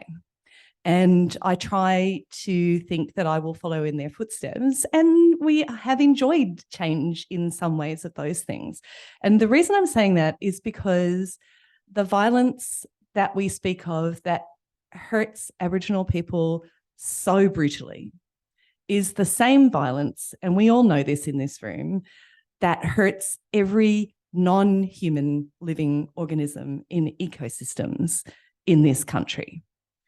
And we know that eventually it comes to hurt us too. So when I think, how do we move forward? I think about the people who are having conversations about how to respond to climate change in regional Australian communities and finding ways to stay in that dialogue despite the levels of fear and fury and disagreement that so threaten to fracture even a response on a community level. And those people are there in 100 different ways. They're there making art together. They're there finding a point of common enjoyment in a national park that's next to them, a remnant of the ecosystems that were there before, but that are beloved by all the people who are around there. They're there in the people who have some kind of fancy idea and don't let the hospital administrative staff or the local government association say no to them, and who have a little moment of awakening or shared connection that enables them to take a program forward. And so out of sheer bloody-mindedness, maybe I'm going to say that I feel so privileged to be sitting on this panel, and these people on this panel give me hope that we will go somewhere together, and to feel that my oppression is bound up with that and my survival is ultimately bound up with that. And so I have to have hope that we will get somewhere together. Thanks for being in part of the dialogue. Okay. I'm going to open it up to the crowd.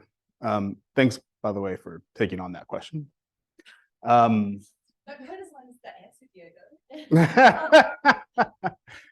Co-design's the answer, yeah. Open it up to the audience. Questions for the panel. Okay, I'll take that one as you move the mic over. Sorry. I'm just gonna creep right in because I can't read well. Okay.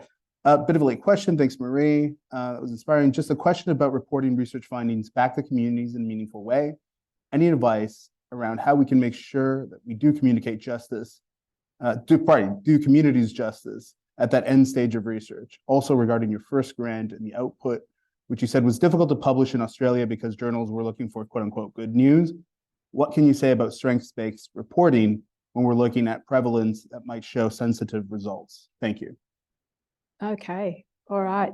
Well, let's tackle the journals first. There is bias in this country around anything to do with publishing, and I thought it was just me, but it's not. So when it comes to publishing anything around Aboriginal and Torres Strait Islander hard data without a happy ending, yeah, there's a bias. Same in New Zealand. The Māori also struggle with this. So yeah, so good news stories are always publishable, but when it's not so good, no. And I have over 100 publications now, and 95% of those are published out of other countries.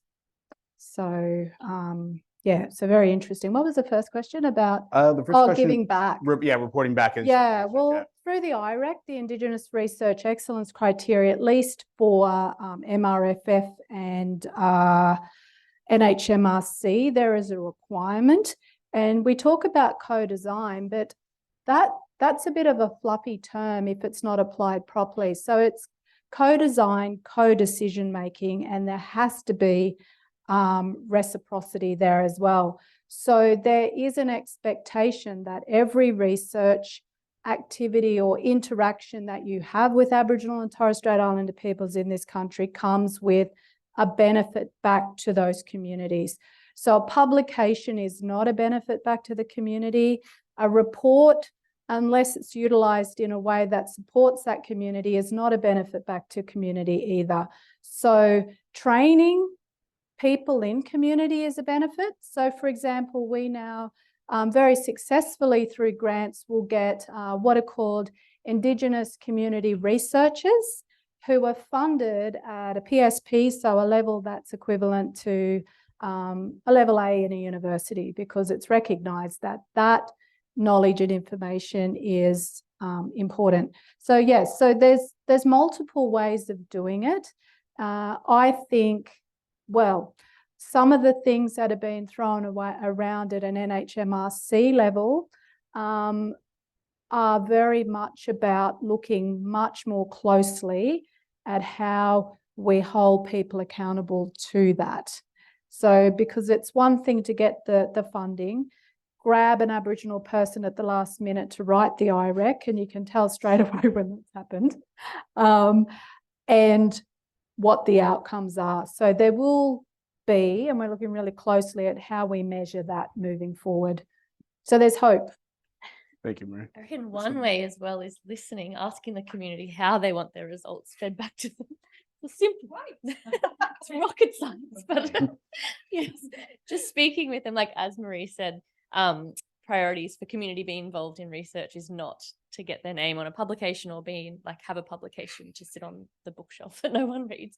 Yeah, and so I think that's really important, just asking community how they would like their results fed back to them. Like, do they want workshops like through presentations, or yeah, like in the work that we've been doing over the years, lots of community members have said to me that researchers come and do co-design, and so that's starting to have a bit of like a dirty word in community now because everyone's co-designing, but are they?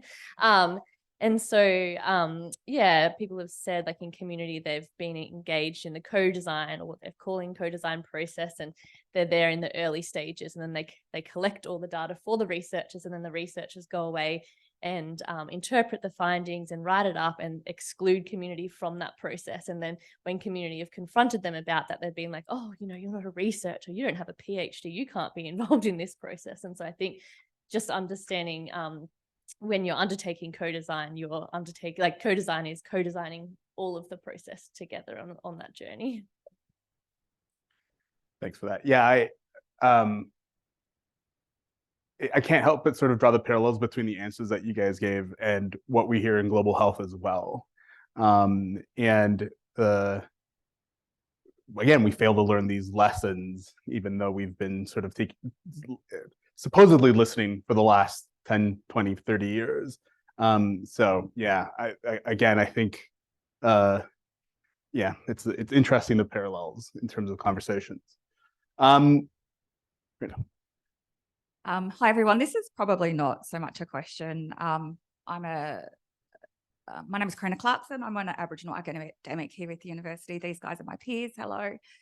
Thank you for being vulnerable and for sharing so much of what you do. And I think for me, as an Aboriginal, very, very early academic, I'm not even at 2 years yet, but it is that vulnerability if you want to do research. And if you really want to do co-design with Aboriginal people, it is about considering your position as a researcher and being really genuine and authentic. So deep listening is, for me, yeah, I think it's kind of all of what you said, but really putting yourself to the side, because it's not about you. It's not about how many publications you get. It's not about how, whether you're going to complete your master's or whether you're going to complete your PhD or whether you're going to progress to an associate professor and, develop your own academic portfolio. It's actually about like really sitting deeply and asking yourself why you're here and being open to the vulnerability of the history of Australian people, because,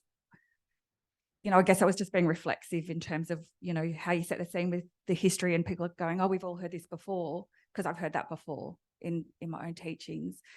And it's about the importance of truth telling in terms of the voice and giving that context. And also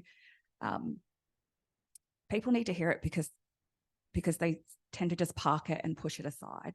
So we keep having to repeat ourselves, and that's the exhaustion and the fatigue and the anger and the hurt, and is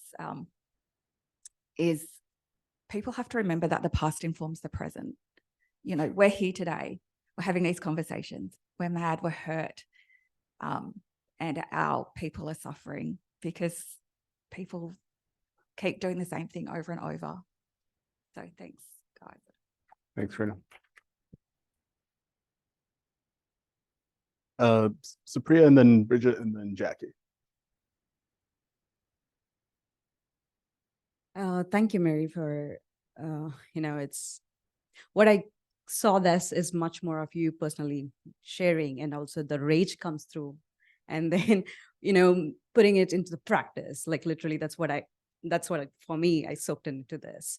And this makes me question, again, me working within the bioethics discipline in itself, functioning of multidisciplinary approaches which we take in. And then the idea of activism versus academic research. I don't see the difference because it comes through in the way you research in itself and the methodology and the approach you're taking, right? So the resistance, have you come across the resistance within the academic circles? Like when you do a certain kind of research, as like some hierarchy of methodology or approach, and how do you struggle with it and how do you reconcile with that? Yeah. Great question. I have become very belligerent, and there's a confidence that comes in getting older, and so the referendum was last time I'll say the word, but it's taken me back to feeling like a very unsafe, vulnerable 7-year-old child. Like that's how far back it's put me. So the hurt and the rage and all of that is because of that, and it's flicked a switch. And so the switch is activism, and I come from a long line of activists and like full blown. So my uncle Michael established Aboriginal Tent Embassy. I have my cousin Coco, who does the Invasion Day marches up in Brisbane and burns a flag, like he's next level. I'm like, Coco, stop it, And I've always gone, you catch more flies with honey than vinegar, and that's been my approach. But that advocacy piece is coming through. Just before turning to the next, I'm wondering from the other panelists if there's anything that you guys want to add to that question from your experience in terms of that advocacy research and kind of pushing back against research norms, or not. I was thinking that perhaps when I was thinking about that, I was thinking about the idea that we're in this environment, and we have been for a very long time, where we have this particular set of rules that may not necessarily be what we would choose as a culture of people. And I think what we've been really good at is over the years. So if we consider the previous referendum, and we consider even just the fact that we now have rules around ethics for research through NHMRC or through AHNMRC or any of the other states, that we're really good at getting what we want, but it just happens to be in a really slow way. And I think that's a part of our activism, that it's not really related to violence. It's not really related to yelling and screaming. It's related to going, this is the goal. How do we get there? And we just do it quietly. And I think that will continue. But I also think it's a very big part of it's an underlying strength in a lot of us. And I think if you consider, Maree, that you're listening to, or Simone, or anybody who's talked, it's you can hear there's this resolve to get what we require, because it's important, not for our benefit, but for the benefit of everybody else. Thanks, Emma. Bridget. Hello. Thank you, Maree, for a fantastic talk. I really loved it. And I wanted to pick up on a point that Emma made about the importance of developing Aboriginal health leaders in research. And I guess I'm actually from a different university, so thank you for letting me be here today. I really appreciate it. One of the things that it appears to me that Sydney is doing a better job at kind of networking and around health leaders in Aboriginal research. And I'm wondering if there is institutional kind of cooperation about this. This is not for me, but for somebody that I work with. Like, I feel like there are people who need to be joined into networks to be part of conversations to develop their careers away from all the people who shouldn't be in the space. Yeah, it's a good question. I'm new to USyd as well. I'm new here. I've only been here for like 10 months or something, so I'm still finding my way. But, public health is usually going to be your tribe, because there's lots of like-minded people that sit there. I think, the title of my talk was, get in the back seat, I'm driving. And that's really about putting Indigenous peoples first on grants and in research and in so many ways. And it's not being done as much as what it should. Just going back to NHMRC, they put aside 5% of funding every year to Indigenous research and preference Indigenous researchers. So I've got a really good friend who doesn't have a PhD, but he's highly successful and regarded Aboriginal researcher from Queensland. And he's now got 3 NHMRCs as a Mr. So he hasn't even got a doctor in front of his name. So he's a Mr. So I think it's about changing the models so that there is more opportunity for us. And I would also argue within universities, thinking about the knowledge systems and the unique knowledge systems that we bring, and like, what's what I'm trying to say, putting a title of some description that actually represents that. So a level A academic, for example, Aboriginal, coming into this university, sits as a ground dweller, and yet the expertise that they're expected to have and the level of knowledge and the level of responsibility does not equal their pay rate. And the same within research. Popped in as a level D or, a CID, Z, XY, whatever, but the workload is often way more on that particular individual. So the systems need to change. I can't really comment too much on Sydney because I don't know it, but University of Queensland have done a lot of work, but they started from the top down and brought in a big reconciliation policy, mandated training for every person in that university, from the cleaner to the chancellor, and made a systems-based change methodically over 4 years, and it's been amazing. Yeah, so there's a lot to it. I can never just answer a question quickly, so stop asking me. I was just going to add as well, like the grant process, like until recent years, it didn't really, when you went on to Sapphire or whatever it was called before Sapphire, there wasn't really an area that you could put in to acknowledge community knowledge and expertise. It was all about your research track record. And so many times working with community, trying to fill out profiles because they were a CI on grants, and it was like such a horrific process where you had community members who had so much knowledge and expertise and were amazing, made to feel so shame because they were like, oh no, shame, I shouldn't be on this grant, I don't have any of that. And I was like, you should not feel shame, this system and this should feel shame. And so I think that's obviously changing, and there's that there. And also around like building leadership, I think there's a lot of as what Maree was saying, that extra workload that comes with being an Aboriginal researcher. I think sometimes other researchers, when you're on their grant, don't realize. And then also the extra like if that grant or that work goes wrong, I feel like those researchers aren't held to account. Like it'll be us that gets the phone call from community being like, what's going on here? And so you have that extra level of accountability and just pressure, I think. Thank you. One last question. I know there's more in the audience, but we'll leave that to lunch, unfortunately. Last question, Jackie. Thank you. I'm Jackie Leach-Scully, and I'm not from this university either. So we're okay. I think this has been a brilliant session, and it is a lot of resonances for those of us who try to work in co-research, but with other groups, other populations, other communities. In my case, people with disability, particularly intellectual disability.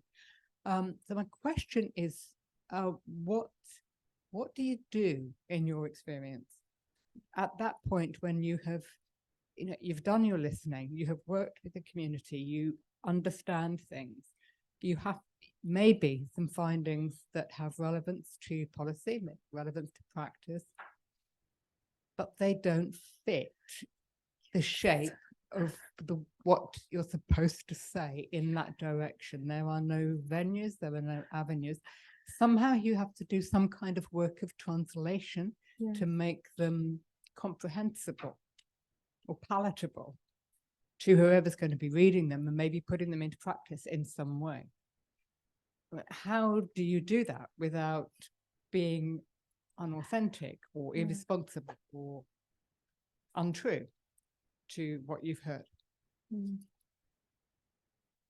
Oh, that's my biggest bugbear. And I actually jokingly say we should apply for this big grant to help us understand how to speak bureaucracy, because you get this amazing data, these amazing results, and you then move to translation in whatever way that means and looks like. And it's like there's this brick wall, and it's, well, in my experience at least, and it's very difficult to navigate that space. And with the work that I've been doing over the years in a whole range of places and spaces, you can do everything that's asked of you and hand it over on a big silver platter. We've co-designed and decision made, and here's the results, here's the publications, here's the community support, here, and you just keep getting these doors slammed.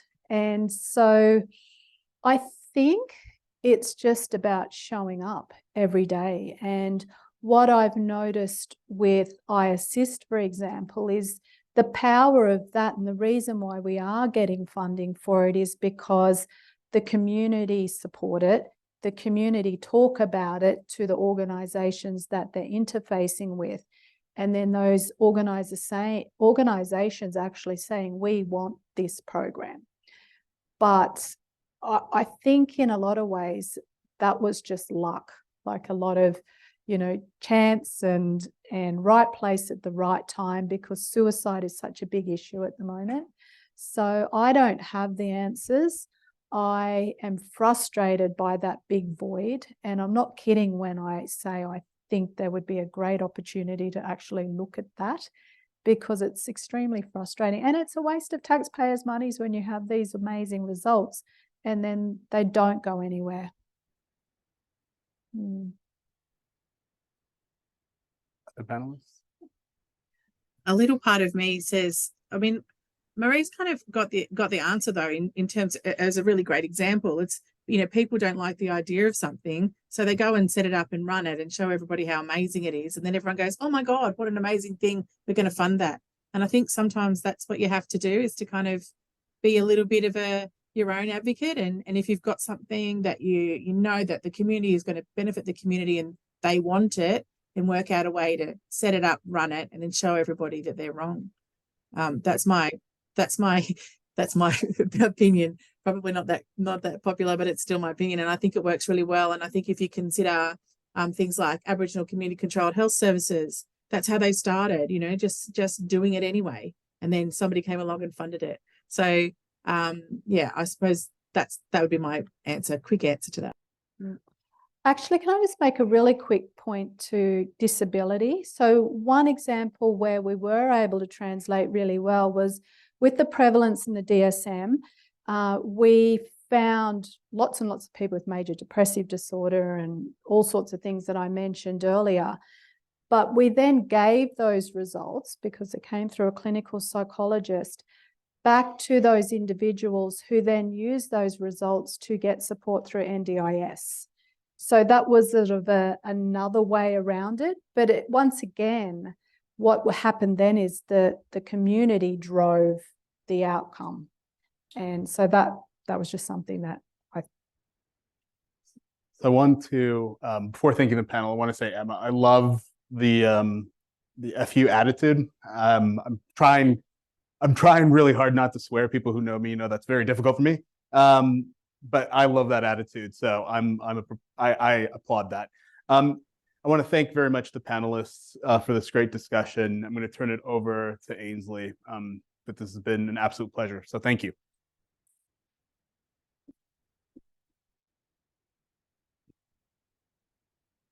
Thank you so much to the panelists and to Maree from me as well, and indeed the whole of Sydney Health Ethics. So I think this slide is actually a great one to show again. I do have to just quickly go off it for a moment, Maree. I'm really sorry, but just take 1 second to really think deeply and seriously about what Maree is asking us to do. Okay. And I too cannot advance the slides. Oh, here we go. Okay. So it remains for me now just to thank everybody, both online and here today in the room at the University of Sydney, to say thank you for coming. And if you are not a member of our network, the QR code on the left is for you. And regardless of whether you're a member of the network, please also complete the evaluation for this event, which is the QR code on the right.